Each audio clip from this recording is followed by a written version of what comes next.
భాస్కర రామాయణంలో సీతాదేవి రావణుని చేత చిక్కుబడి రావణుని చేత కొనుక్కోబడుతూ లక్ష్మణుణ్ణి తాను నానా మాటలు అన్నందుకు పశ్చాత్తాపడుతూ తనను తల్లి కన్నా ఎక్కువ అభిమానించినటువంటి లక్ష్మణుణ్ణి ఎన్నో మాటలని నిందించి అతన్ని తన రక్షణకు దూరం చేసుకుని రావణాసుడి బారిని తాను పడినందుకు సీత శోకిస్తూ లక్ష్మణునితో ఇలా అంటోంది.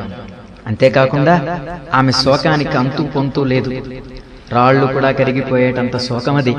అక్కడున్నటువంటి ప్రకృతినంతటినీ సంబోధిస్తూ తను రక్షించేవారెవరు లేరా, తన విషాద వార్త తన భర్తకు తెలియజేయమని చెప్పి ఆ ప్రకృతినంతా పరిదేవనం చేస్తున్నటువంటి ఘట్టాలు శోకరస నికషలై మన హృదయాల్ని కరుణరసమగ్నుల్ని చేస్తాయి.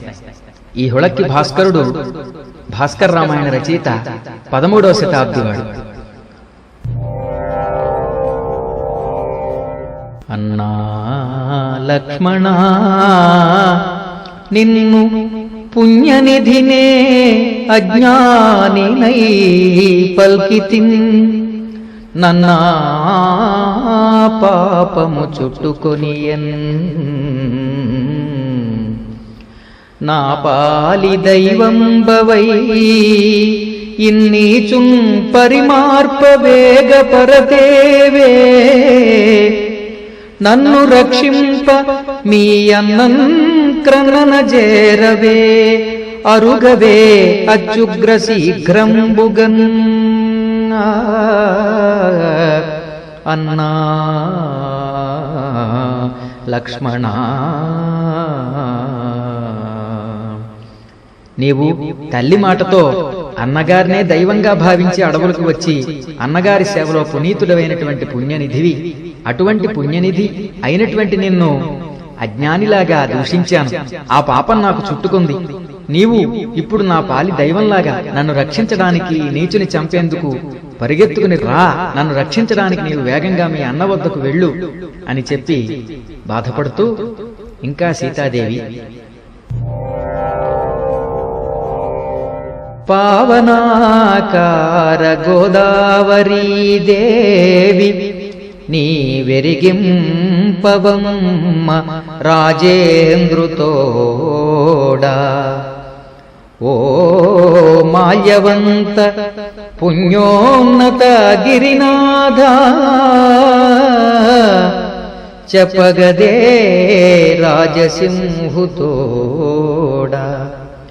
ఓ జనస్థాన మహీజములారా ఈ విధమెరిగింపరే విభునితోడా, ఓ దండకాట వినున్న తాపసులారా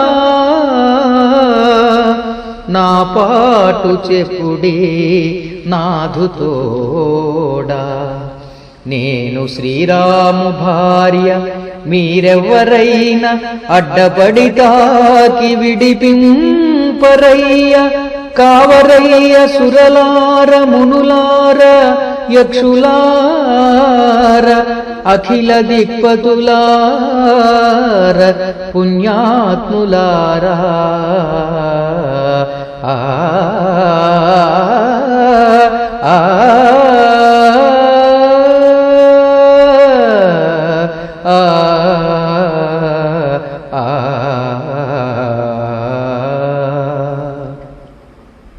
పవిత్రమైన ఓ గోదావరీదేవి, నా రాజేంద్రునికి నా దురవస్థ గురించి తెలియజేయి. ఓ మాల్యవంత పర్వతనాథ మీరైనా చెప్పండి నా రామునికి. ఓ కొండల్లారా వృక్షాల్లారా దండకారణ్యంలోని తపస్సులారా నా అవస్థను నా నాథుడితో చెప్పండి. దేవతలారా మునులారా దిక్పాలకులారా పుణ్యాత్ములారా నేను శ్రీరాముడి భార్యను, మీరైనా అడ్డుపడి నన్ను రక్షించండి అని ఈ రకంగా కుందినటువంటి సీతాదేవి కరుణరసాత్మకమైనటువంటి ఈ 2 పద్యాలు కూడా మనల్ని శోకరసమగ్నుల్ని చేస్తాయి.